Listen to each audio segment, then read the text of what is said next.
Chapter 5. Mira, Bound. Jules leaned back in her pilot's chair, exhaustion etched in every line of her face.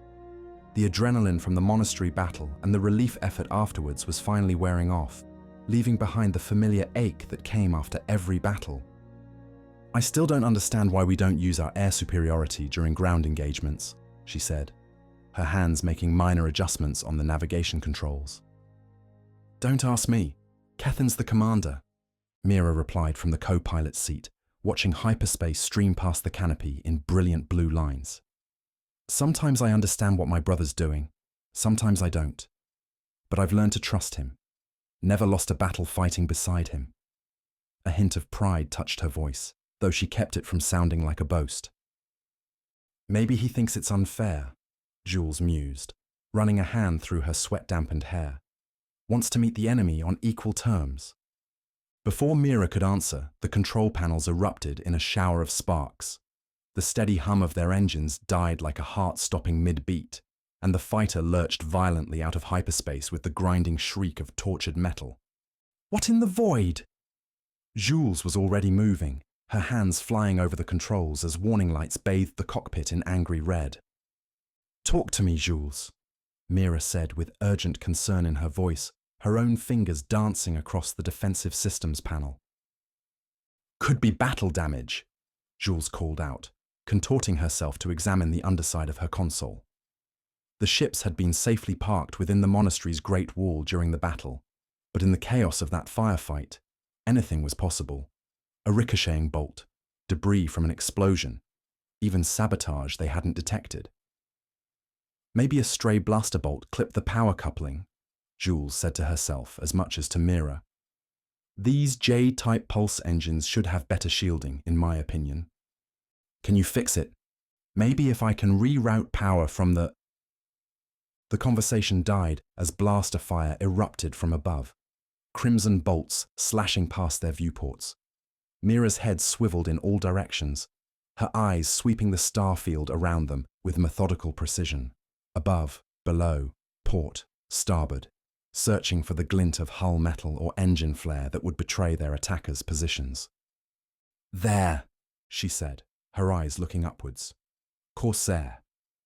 Mira snapped, seizing the flight controls. "We may not be able to jump, but we can still fight." "Where did these pirates come from?"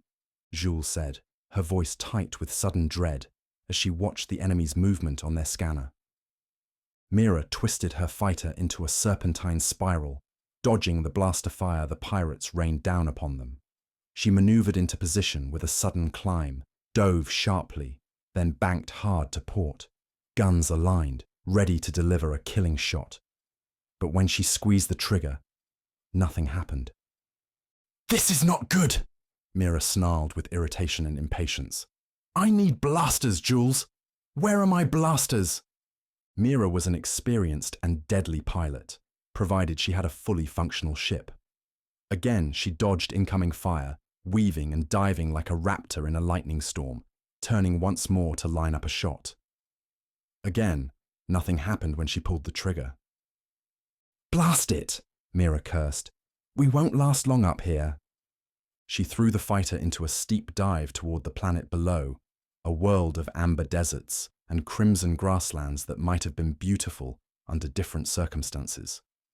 "There's nowhere to hide," Mira muttered, scanning the terrain for anything that might provide cover, her eyes fixed on distant peaks that barely qualified as foothills, much less mountains.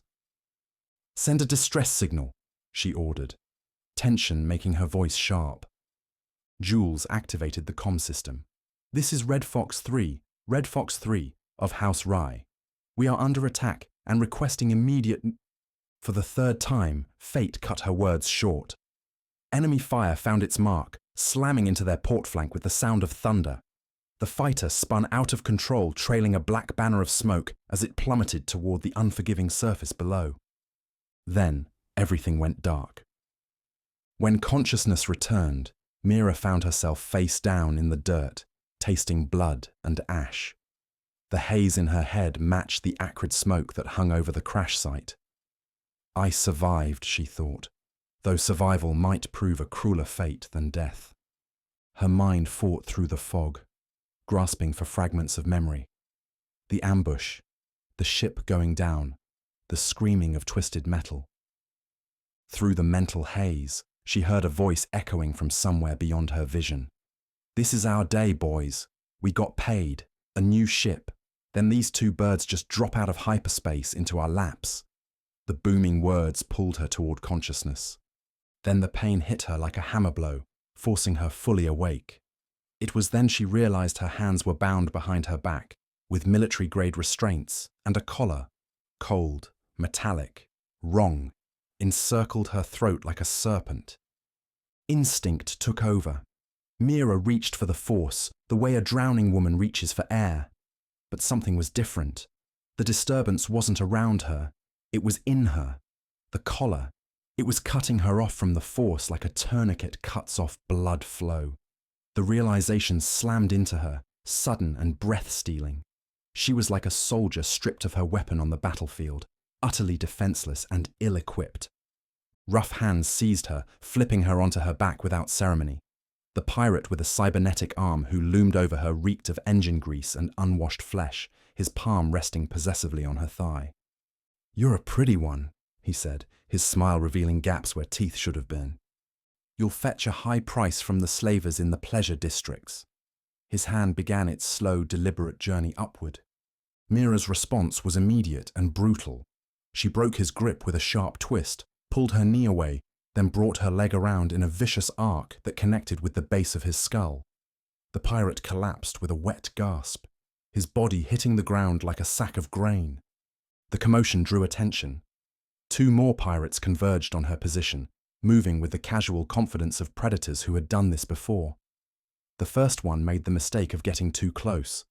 Mira's boot found his weight-bearing knee, hyperextending it in a direction nature never intended. His howl of agony echoed across the crash site. The second pirate, a blue-skinned Twi'lek, tried to grab her from behind as she struggled to her knees. Mira drove herself upward with explosive force, then snapped her head back into his nose with the precision of a sledgehammer. Cartilage crunched. Blood flowed freely through his fingers as he released her, stumbling backward. She spun and drove her boot into his groin, dropping him where he stood. A larger bald man approached, cursing his subordinates as much as her. This one had learned from watching his companion's mistakes. He kept his distance, drew his weapon, and set the power level to stun. The energy bolt caught Mira center mass before she could react. Darkness claimed her again. When awareness returned, every nerve in Mira's body screamed in protest. Her clothing had been torn, revealing glimpses of her bruised flesh. Memory came in fragments. She didn't need those details to survive. She was in a cargo hold. That much was clear from the curved bulkheads and the single porthole that leaked pale light into the darkness. The air was thick with the stench of human waste and fear sweat. Bladder control was always the first casualty of stun weapons. She had seen Jules moving at the crash site, bloodied but breathing. Mira had allowed herself to hope her friend had survived, maybe even escaped. But now, scanning the dim cargo hold, Jules was nowhere to be seen. The hold was packed with bodies, all male from what she could determine in the dim light. Not the pleasure trade then, she thought with grim relief. Regular slavery was marginally better than the alternative. Mira caught her reflection in a slick of liquid on the metal floor, barely recognizing the face staring back. Swollen, bloodied, her hair matted with dirt and worse things. In true Rai fashion, she found dark humor even in this moment of degradation. Look at you now, she thought, remembering the young girl who had possessed an almost unhealthy obsession with her appearance. There had been a time when her clothing had to be perfect, every strand of hair in place, her makeup applied with the precision of a tactical operation. Her brother Kethan had teased her mercilessly, claiming she could never become a true Jedi because vanity was a sin according to the old order. Even as she began to excel in training as a young teen, she had taken secret pride in the attention of the male trainees, in the way their eyes followed her across the practice yards, and the female trainees who stared with jealous disdain. "You would think your looks are your most valuable weapon, Mira." her father would jest after catching her primping before yet another training session. "Since you spend as much time with that mirror as you do with your lightsaber." Her mother had always come to her defense, even when the comments were meant in jest rather than criticism. "Beauty is a weapon," she would say with the conviction of someone who had wielded it to great effect in the political arenas of the great houses. "The most powerful of them all. It renders weak men senseless and distracts even the minds of the most cunning tacticians." The memory brought a bitter smile to Mira's lips. Then she caught sight of her reflection once more, and the smile died. What would that girl think of me now? She wondered. As she had risen through the ranks of the trainees and begun to show true prowess with the Force, something had changed. Her pride had shifted from her appearance to her abilities, her power with the Force, her skill in combat, her tactical mind that could dissect an enemy's weaknesses with surgical precision. Though her natural beauty had only blossomed with age, she no longer needed or even noticed the admiring stares of her peers. She had found something far more intoxicating than physical beauty. She had found her own strength. When the Bogan began their raids on the floating islands of Tempest Vale years ago, she had answered House Deven's call for aid alongside her father and brother. The satisfaction of victory had been like a drug, one she had become thoroughly addicted to. She would never forget the fierce joy of that first real battle. That day earned her something more valuable than victory: the respect and debt of the fierce Ashla Deven and the alliance of three, women whose favour could elevate or destroy reputations within the Ashla coalition. For 10 years, Mira had proven herself again and again in battle, never once imagining she had any vulnerabilities that mattered. She had been invincible, unstoppable, a force of nature given form. Her reputation had grown with each campaign, each impossible victory snatched from the jaws of defeat. But now, for the first time in her life, she truly understood what she had lost. The Force had been more than a tool. It had been part of her identity, her strength, her very sense of self. Without it, she felt hollow, exposed, like a combatant stripped of both armor and sword. The girl who had once worried about her appearance and the woman who had found strength in battle were both gone, leaving behind someone she didn't recognize, someone vulnerable and utterly alone. She had been trained to fight, yes, but that training had always assumed the Force would be there, enhancing her reflexes, guiding her movements, warning her of danger. Now she would have to relearn everything: how to be dangerous without being superhuman, how to survive without the galaxy's greatest equalizer. For the first time, she understood what life must be like for those born without a connection to the Force, the ordinary masses she had always pitied from a distance. The thought made her shudder. The realization struck her, leaving no room for denial. She had never truly seen them as equals, these billions of souls who navigated the galaxy without the gift that had defined her. For the first time in her life, Mira Rai felt something she had never experienced before: genuine empathy for the powerless. The real question was what kind of person she would become in the process.